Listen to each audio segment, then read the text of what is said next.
Actively managing your personal brand is critical if you want to make a significant impact in the areas of your life important to you. I'm Garry Browne, the Personal Brand Catalyst.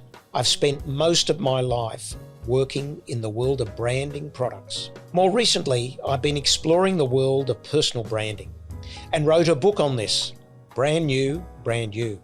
And the podcast has come out of this as a way to share first-hand experiences from some of Australia's most recognised personal brands. Gemma is the founder and executive director of GT Communications with offices in Sydney and Perth.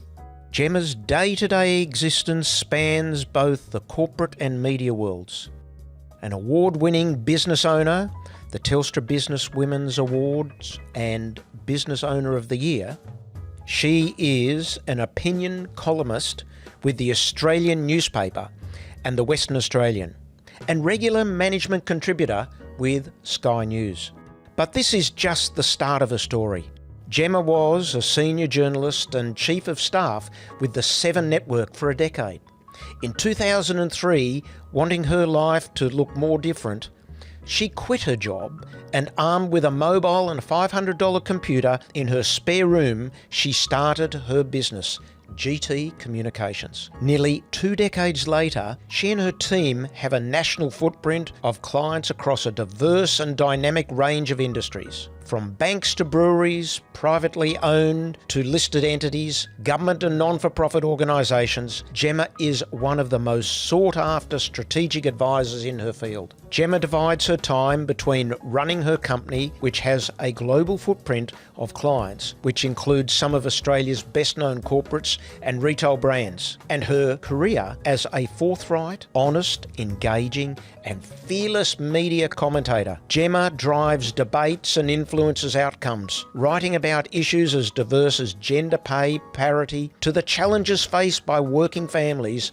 and, quite literally, everything in between. Gemma Tognini is an influential social and political commentator, columnist, writer, broadcaster and award-winning entrepreneur. She is a battle-hardened corporate advisor, having steered clients through some of Australia's most high-profile media storms. The unique road on which she has walked over a 30-year career makes her a highly relevant and engaging speaker for a range of audiences. Gemma is also a seasoned MC and has appeared on countless panels as both a moderator and presenter at very senior levels. Gemma is a graduate of the Australian Institute of Company Directors and has served as a non-exec director of Surf Lifesaving Western Australia, the Salvation Army and the Starlight Children's Foundation. Gemma, thank you so much for giving us your time today. It's an absolute privilege and pleasure to be sitting here having a chat to you,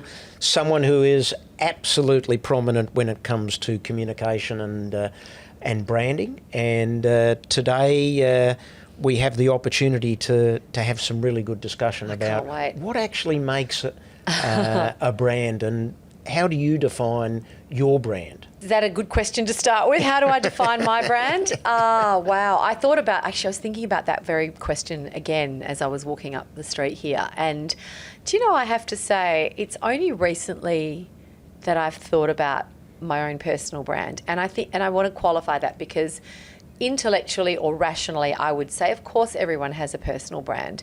But in terms of my career progression, which has not been by any means linear, and has just involved, I think the best way to describe my own career progression has been saying yes to many things and sort of long faithfulness in the same direction, if that makes sense. So in my case, I never sort of thought, well, what's my brand and how am I positioning that in front of people on a personal level? Very much about the business. What does the business stand for? But I think since social media has become more of a trap and more of a platform that is a little bit wild and woolly, I've thought very seriously about A, what platforms I'm on, and B, how do I engage and how do I want people to perceive me? So my own personal brand, that's a really, really, for me, a tricky question to answer. I think it's still evolving because I'm still evolving, even though I've been doing this job for 20 years. it's not so much something I think that has a destination, personally. I think it's something that you can continue to evolve.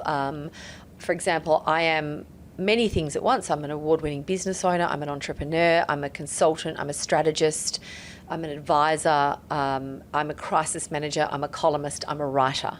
Mm-hmm. Wrap it all up any way you want, Garry. A multi-talented, multimedia. Child of a migrant.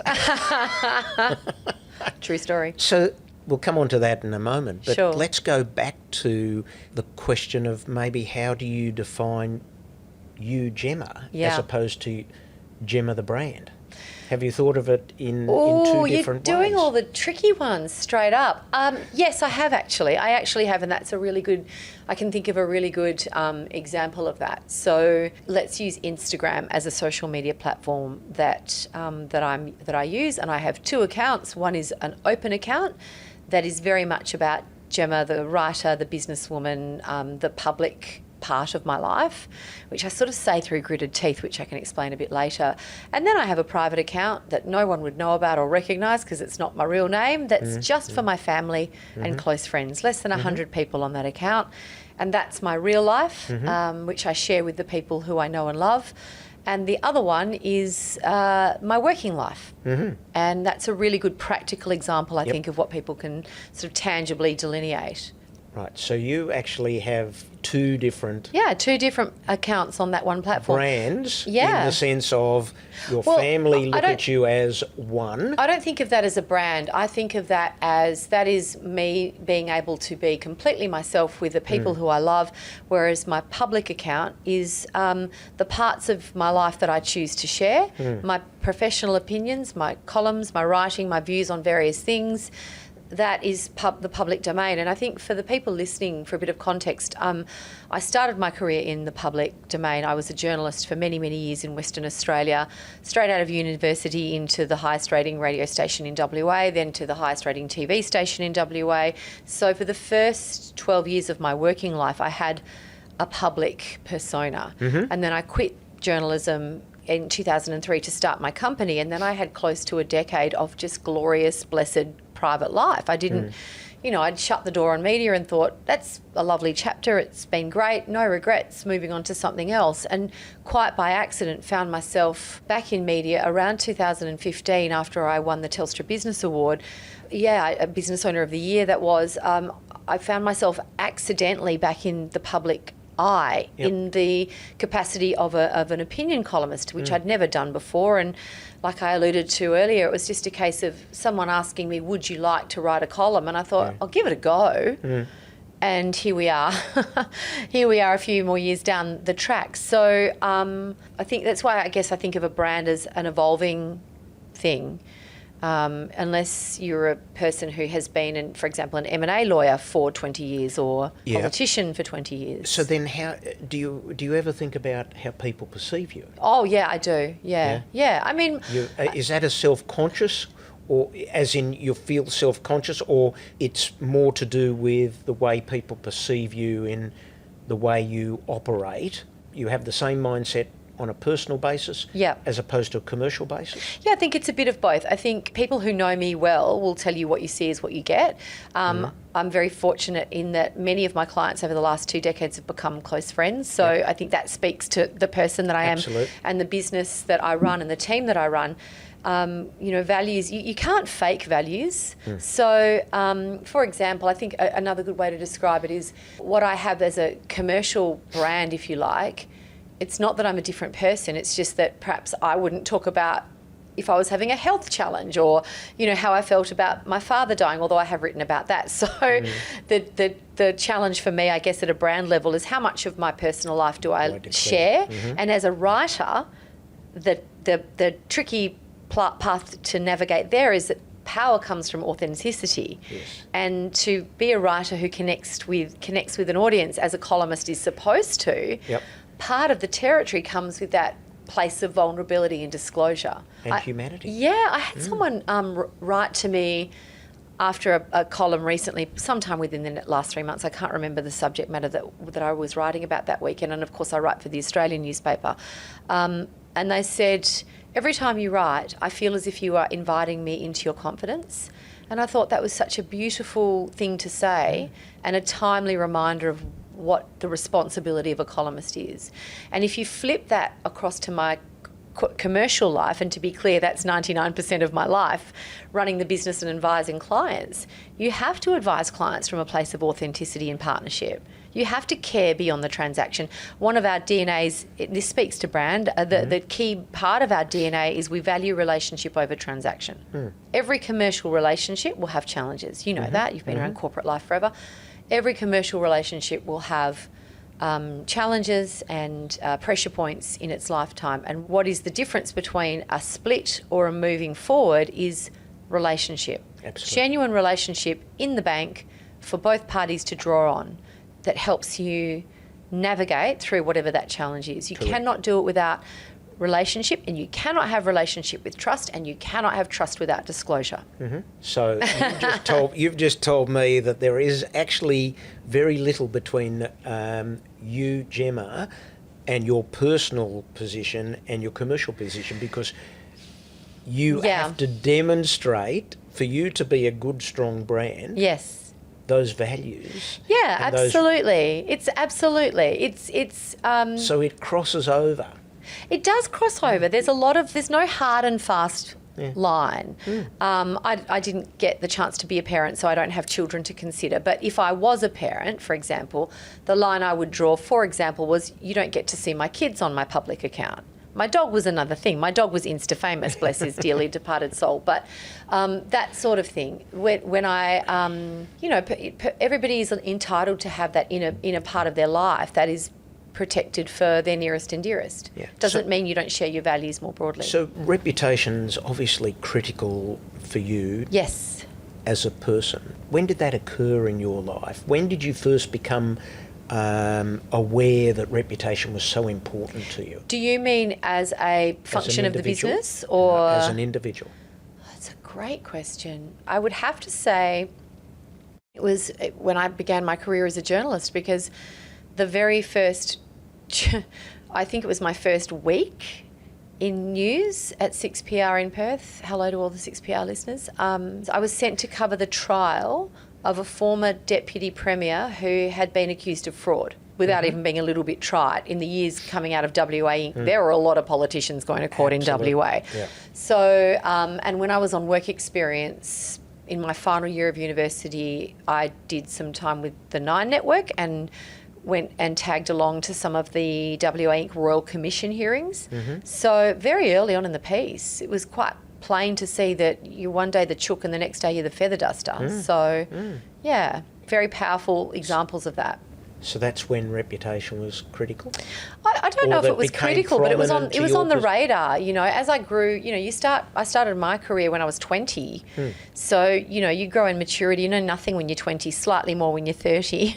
Knew a little bit by 40. I'm pretty comfortable with 50 as we're going on, but still learning. And I think as I started the business, I understood the more strategic impact of it, but more the need for it to be of substance. And by that I mean you can't fool voters more than once.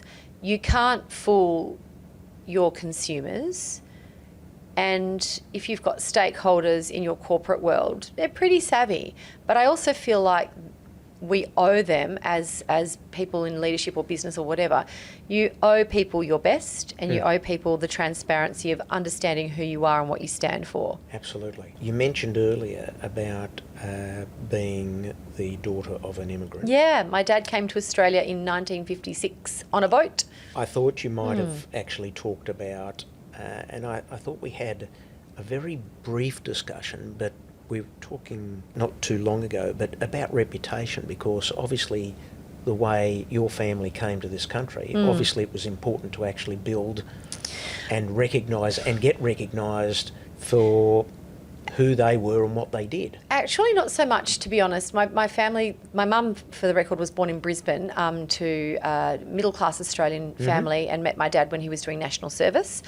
But I think, you know, talking to my late grandparents and my late father at the time, you know, over the years, they wanted to build a life And the reputation came as a result of what they'd built. So they came from as economic migrants after the war, and my auntie tells me they settled in a little town West Australian listeners would know called Quinnanup. Quinnanup. Yes, Quinnanup. Oh, you know Quinnanup. So cute. Back then it was a milling town. Now it's more tourism and all that sort of stuff. But Rita, my auntie, says everyone was from somewhere else. Like everyone was a post-war migrant in that town in those years. And they were all wanting to build a life. And I think a whole cohort of migrants, not just European migrants after the war, but subsequently Greek migrants and, Vietnamese and Chinese migrants. You build a reputation based on the contribution to the community, which stems from the desire to build a better life than the one you left. Which is all about building your reputation. Sure, but not deliberately. No. Not by way of the reputation isn't the aim, the life is the aim. It just happens that way. Yeah, and so the byproduct. The byproduct, and as children, I guess, we see the way our parents totally, and we osmosis we learn it either openly or internally. Yeah, bit of both. And it's funny you should say that. I think the reputation being a byproduct, a great powerful example of that is it's an Australian colloquialism, worked like a migrant, migrant work ethic. That is an example of a collective reputation built by a cohort of people who based on a set of behaviours. Correct. It's a great segue into behaviours and values. Yes. So where did you learn your values? Oh, at home. All of them? That's a trick question. I mean, the ones that are formative for sure, because you're a young person, and I often say to people that I learnt during my time in commercial television, I learnt everything about the kind of boss I did and didn't want to be, just through observation and being an employee. And I'll leave that one right there. Oh, no, I know exactly what you're talking about. Yeah, I had some tremendous bosses in my time in TV and some pretty average ones as well. So, and I think you can look back and be gracious in the sense that everybody's learning at different stages of their lives. But, my values around work ethic and respect and accountability and ownership were definitely from my parents and my grandparents. And we're a very small family. So by extension, my auntie and uncle as well. It's, a very, very small family. We spent every Friday night at my non and nonna's having dinner, and every Sunday afternoon having lunch at their house. And I just thought as a young kid in Perth that that's what every family did. And it was a bit of a shock to me when I realised Aussie families don't do that. And not a criticism, but it's interesting. It was like, oh gosh, what do you mean you don't spend every waking weekend hour with your grandparents and your family and your extended aunties and uncle? That was what we did. So definitely my values in that sense came from home. So in your commercial life, business life, etc., have your values ever been tested? Oh, all the time. All the time. I remember once in the newsroom when I was still a journalist, one of my colleagues who was in the sports team, not in the news team, we were just chit-chatting. It had been a particular week in the newsroom, and for the life of me, I can't remember what the story I was working on was. It was so long ago. But I remember him saying to me, it must be hard because you have your ethics tested on the daily, and in a newsroom, anyone who says that it's not happening is, I don't think, working in the right way. And I just said to him, I need to be able to look myself in the mirror at night. It's really simple. No one's accountable for the state of my soul other than myself, and no one's accountable for the state of my conscience other than myself. So there was that sort of dynamic that I worked through with varying degrees of success during the 10 years I was in media. But in corporate life, it's everything from the little things to the big things being how I treat my team and how I expect to be treated, how we treat our client partners and how we expect them to treat us.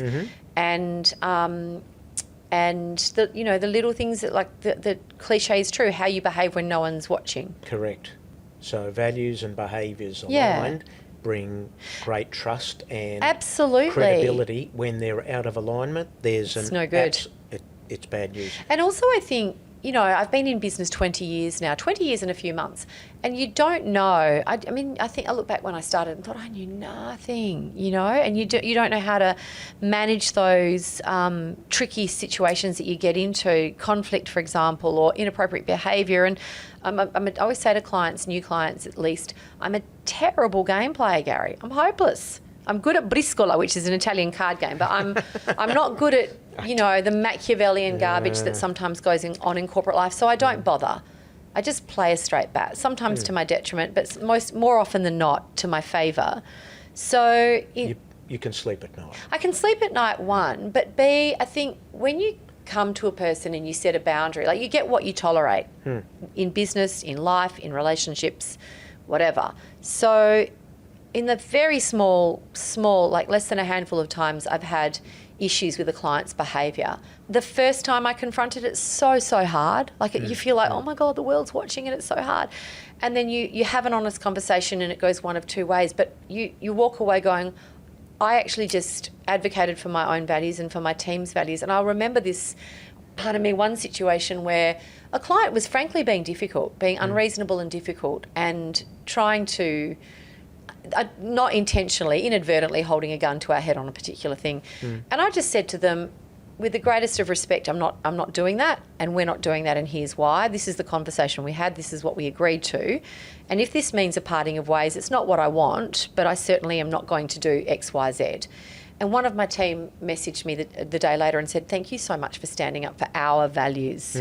Not for me, not for her, but for our values. And I knew that day that I was doing something right. Absolutely. Yeah. And so my next question, which you'll probably answer what you've just said, is whether you've walked away from situations where your values are not aligned to the other party. Thankfully, not very often, because we tend to vet our, without sounding conceited about it, one of the decisions I made early on in the team, in the business life of the business, was the size and scale of the business. So not seeking large scale. We're a team of around about 10-ish. I say that because I'm trying to calculate in my head, but, a really decent boutique team that does amazing work here and globally. But yeah, I remember one of the things that I realised early on is when you make a decision about size and scale, it is so much easier to guard values and be very, very aggressive around the values you have, very much and to pick and choose the clients that you partner with. Scale is wonderful if that's your strategy, but it also, the payoff or the price to pay is that you don't get to be, I don't think, as choosy about who you work with. I could be wrong. I might be wrong, but that's just my view. Look, I think your philosophy sounds terrific. I think there are many people who are struck in positions where their values are compromised, and they struggle to actually call them out and walk away because their career depends on it. Or here's a question. Do you reckon it's that? I think sometimes it's definitely that. Or a friend of mine once said to me, you have to have the character to sustain the growth that you seek or the position that you seek. So maybe for some people, they get to that point of conflict or that point of their values being tested, and there's actually nothing underpinning their values. Correct. So they don't know how to stand up for them because they actually don't know what they stand for. And I often ask young people when I'm sitting in a forum of how many have actually written down their values and what they'll walk away from and what they won't walk away from. That's right. And I would say 5% at the most will put their hand up and say, yes, I've done something about it. But in the main, they don't know. Yeah. Isn't that funny? I'll give you an example. Not so long ago, someone said to me, they were referring a client into the business, and they said, this blah, blah, blah, this blah, blah, blah, they can be a bit difficult. And I said, I don't care about difficult. Difficult I can deal with in my sleep. Are they honest? And they said, yeah, 100% honest. Okay, great. Happy to meet with them. Absolute. And that's the the dance. That's very much the difference. 100%. And then people say, well, culture and values are the same. Not necessarily. No. But they're very similar. Because sometimes the culture doesn't align with the values. These are the stated values, and for whatever reason, there's this massive gap in between. And that in itself is a whole other session to talk through about why those things happen. But you're quite right.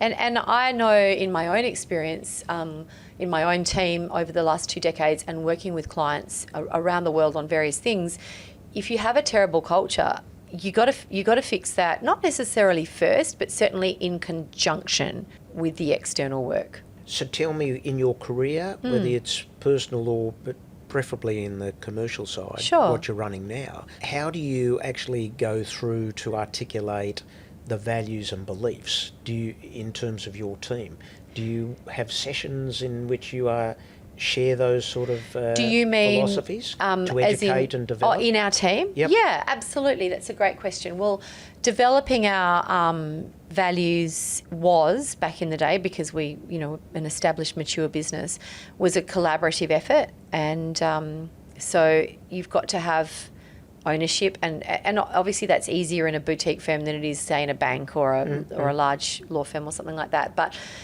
being able to articulate things that are meaningful and tangible. So we have, and I'm very proud of this, a culture which, even though it's my company and I'm the boss technically, not technically, practically I am. I don't know why I shrugged that off, but I reassure you, I do actually run the business. You're hiding behind a bigger brand than that. We have an open culture which encourages respectful challenging. Like even last night I sent an email to the team about a certain thing that we're considering, and I got 3 different responses with 3 different perspectives, all of which were amazing and valid, and now we're teasing them out together. So that is a practical outworking of our values. I laugh. I mean, you'll have seen these sorts of contracts. You get these contracts and they go, please state your anti-corruption policy. Don't be corrupt. Simple. That's my policy. Don't do it. Yeah. And I feel like if you have to ask these things to articulate like 15 pages of why you shouldn't be corrupt, there's something wrong there. Absolutely. Again, an example of, I knew when I was doing something right many, many years ago, a team member came to me after work one night and expressed concern about some behaviours she'd seen in someone else and all of this sort of stuff. And it wasn't about the person. It was actually, this doesn't align with our values. It wasn't, I don't like that person, I think that person is X, Y, Z. That behaviour didn't align with our values. And that creates a space which is non-confrontational, non-accusatory. It's here, Yeah. And another phrase we like to use in the business is when we're considering decisions, myself and the leadership team, whether it's staffing or client or whatever, does it serve the business? Not does it serve Gemma, because that would be funny, but does it serve the business? Yeah, sure. Well, that's a philosophy of leadership. Good leadership, it's about the business, not about me. Yeah. So values are something you share within the business. Do your people, do they share their own values? Do you know what the values are of the people within your business? That's number one. Yes. And number two, how much time do you spend with your people helping them develop their personal brand? Okay. Number one, yes, because they wouldn't be in a team like mine if the values weren't aligned. And they're demonstrated day in, day out, how we treat each other. We have an environment, again, another phrase we like to use is we set each other up for success. I am so proud of that part of my team. Like I can't overstate it. We genuinely set each other up for success. And if somebody's fallen off the perch with a family situation or they're not well or something, you never have to say, okay, who can do this? It's literally, oh, I'll do it. Oh, no, I can do it. That sort of thing. What was the second question, sorry? So how much time do you spend on their personal brand? On personal To be branding? honest, not a lot, in fact. When branding is so important in but I terms think of your it's because, organisation. but we collectively think about the business brand, not of individual brands. Like I'm a little bit of an anomaly, but that's because my background is what my background is. Yeah. Like I write one column once a week, so as a percentage of my time, it's not huge, but I've gotten an understanding in the last 3 years since I've been writing for The Australian about the impact of the pen. It's quite a lot more than I anticipated, but we let our work speak for ourselves, and look, my team each have outstanding personal brands, if I must say so, but they brought those to the table. One of my team is, he's been on the board of many national organisations. Another one is a member of the Perth City Council. Another one of my team, she's very active in certain parts of the community. And I don't work with them directly on it, but I facilitate and champion and cheer them on and give them the freedom to invest in that part of their life. They're people who've come to you in general terms, who've already got a strong brand. Sense of self, sense of who they are, You're the champion of GT Communications. One could say, and I think can say very clearly, it's a great brand. Thank you. Right? Within the industry, for which to some extent you sit as the chief cook and bottle washer and the leader of that organisation. Yeah, sure. Have you ever thought about if GT Communication wasn't there, what would your brand look like how would you actually position yourself? So let me give you a corollary to where I'm going. So many CEOs, owners, etc., their identity is tied up in their corporation. Sure. And when the corporation is no longer, they haven't actually Considered and worked through what it looks like when they don't have that corporation, because they Right. hide behind Yeah. that, whether they admit it or not. Yes. And they haven't been able to make that step, and it is a real challenge. Now, our parents' generation would have had more of that in their Yes, life, yes. because there was a 20, 30-year type of environment Yeah. where you stick with the same Yeah, that's right. It was a organisation. career job. We don't have it these days, Yeah. but it is important. And you see so many, and you hear so many people who they've left the job and all of a sudden they fall into depression, I see what they you mean. struggle, Yeah. etc. And a lot of it's to do with their relevance deprivation, Yeah. number one, Yeah. but also the fact that their identity was tied up in what they were doing. Oh, yeah, that makes sense. So Have I thought about it? I haven't thought about it, but I would probably say that because I'm, again, like I moved to, some of our listeners might know, I moved to Sydney 2 years ago, and that was a huge stretch for me personally. And I can say with certainty that I've changed, hopefully for the better. And I think the stretch of that initial 2 years and the challenge and all of the and very many hard days, not often that consultancies or any businesses move Perth to Sydney. It's usually Sydney to Perth. So we sort of swam like the salmon upstream. Unless you ship containers, because it's Yeah, that's right. Exactly right. I would say that my own personal brand, minus the business, would be one of a sound business mind, sound strategist, clear communicator, open person. I think that's really important, like an open person, and hopefully a good writer who listens well. That's really confronting. It's hard to talk about yourself, isn't it? Absolutely. Thinking about what I do for a living, and it's like, I feel really But uncomfortable. it actually you start stripping out what is actually your value. Can we dive into a personal space? Am I allowed? Yeah, whatever you like. So everything you just... You want to ask me a question? No, I just want to give another analogy that really speaks to what you said. Yeah. So, and again, this comes, see, Garry, you've got me on the chair. This comes to what we were talking about earlier, about how much of your life you get to share with people and what's personal and what's private. So, not the first person to be divorced, won't be the last. But I remember really vividly, because I was married quite young, I was a child bride, and was a single woman at 39 and did not have a clue who I was. Didn't have a clue who I was. And I remember being, I remember that struggle of identity, because my identity was wrapped up in being married. Yep. And outside of that marriage, I did not know who I was. Yep. I did not have a clue. So at that stage, I'd been in business about 8 years, 9 years. And so the business was sort of doing well, and, it was doing well, it was thriving.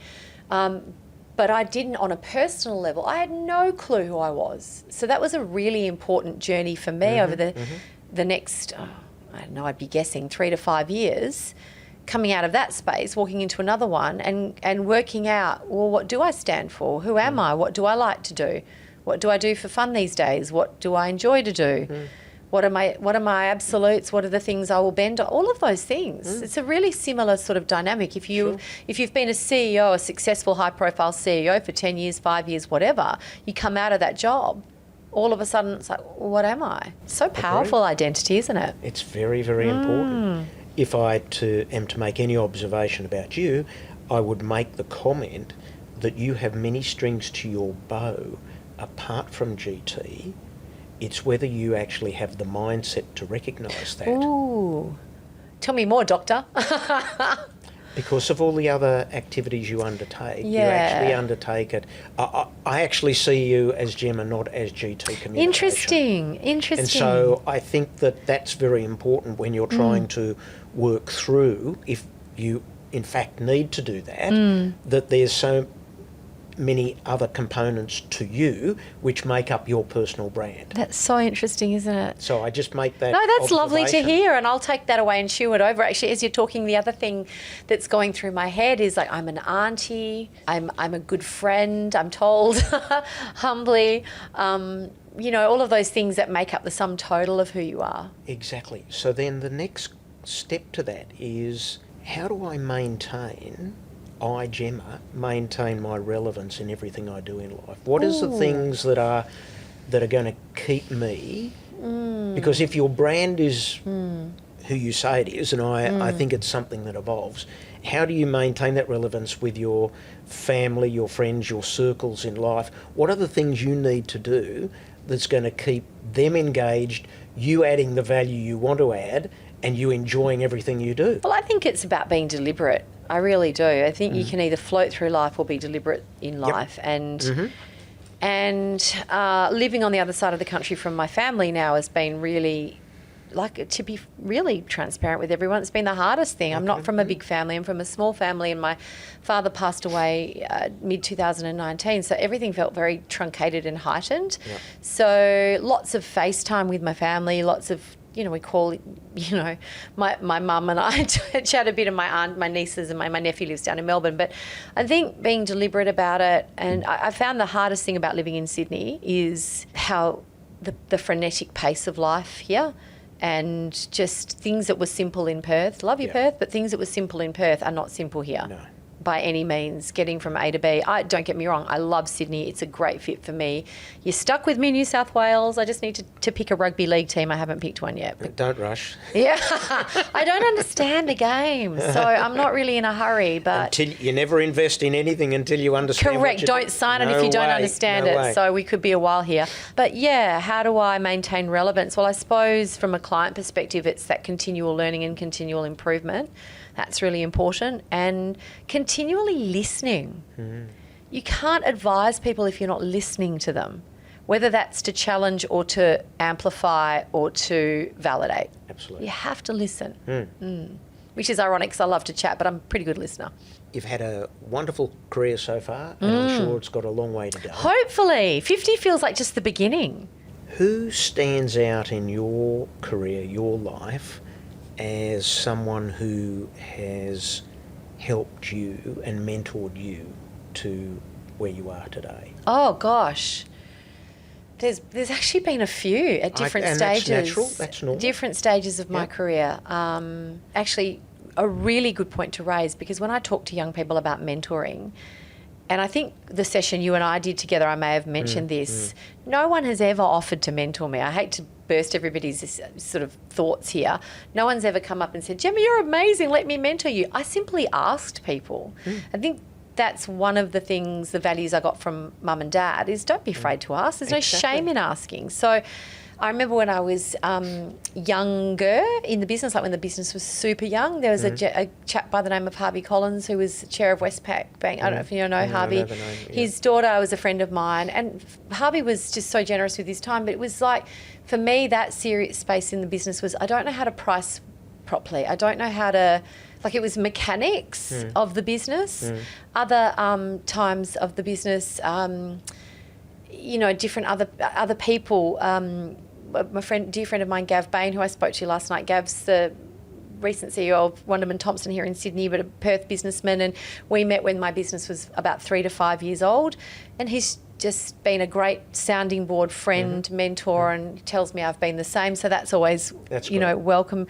And more recently in Sydney, literally a handful of people that I'm a bit, I don't want to mention them without their permission, if that's okay. No, of course, I was just asking. No, I wasn't sure. But also, I think my view is it's really important to have mentors outside of your circle and your sector. Absolutely, because it's you add value based on the objectivity. So let me go the other way. Yeah. Do you mentor young people to help them with their pathway in their career? Yeah, I do. And it's been a variety. Most recently, I mentored a young person who was looking for a career in law, and that was around, lots of things, all of the things that you struggle with as a final year university student looking to start your career. most of all, it's the behavioural stuff. These are kids who are smart, and I say kids not condescending, it's just because I'm fitty, right? Sure. These are young, smart, intelligent young people for whom the world is it's a complicated place. It's more complicated than when I was 20 starting my career. And just helping them navigate those things, and mostly listening and asking questions. What would you do? What do you think? But if you did this, that sort of stuff. Because you don't want to tell people what to do. You want to help them arrive at the right decision. Correct. Yeah. The whiteboard, as we say. Yeah, that's it. And bouncing off ideas, That's it. etc. Sanity check. I call it a sanity check. You know, mentoring, the big challenge, you talk about young people not understanding, how to get a mentor but go and ask. Yeah. But the issue is, how do they ask? Because sometimes, Sure. if anything, they're worried about rejection. Because you ask someone and they get Knocked back. So my recommendation and advice to any young person is find or identify who they aspire, who they really admire and look up to, and contact them directly. And say to them, can you recommend who could mentor me? Yep. Don't ask directly. And that way, the person's either going to say, I'll do it, or I'll recommend something. That's a great strategy. And I think another way to approach it is go to someone that you know or trust and say, can you help me identify someone? Do you know anyone who might help mentor me? I've done that before. But to your other point about maybe getting rejected, I would say, get used to it. Life's full of rejections. I'm not being callous, but seriously, toughen up, because you get knocked back and then you just pick yourself up and you keep going again. And I remember a woman who agreed to mentor me. She was very senior in one of the big 4 banks, and just didn't gel. We just didn't gel. We had one mentoring dinner, I took her out for dinner, and it was like the wrong pair of shoes. Nothing wrong with her, nothing wrong with me. It just didn't work. And I always do when I'm mentoring, it's a try before you buy. Yeah. Let's have a couple of sessions. If you don't like it, I'm not going to be upset. Yeah. And if I don't like it, I'll tell you as well. Yeah.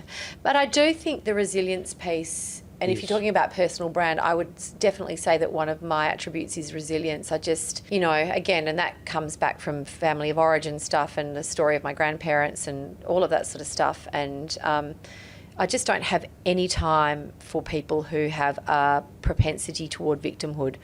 It's just not something that I have. And the team is like this as well. It's like, boo-hoo, cry me a river.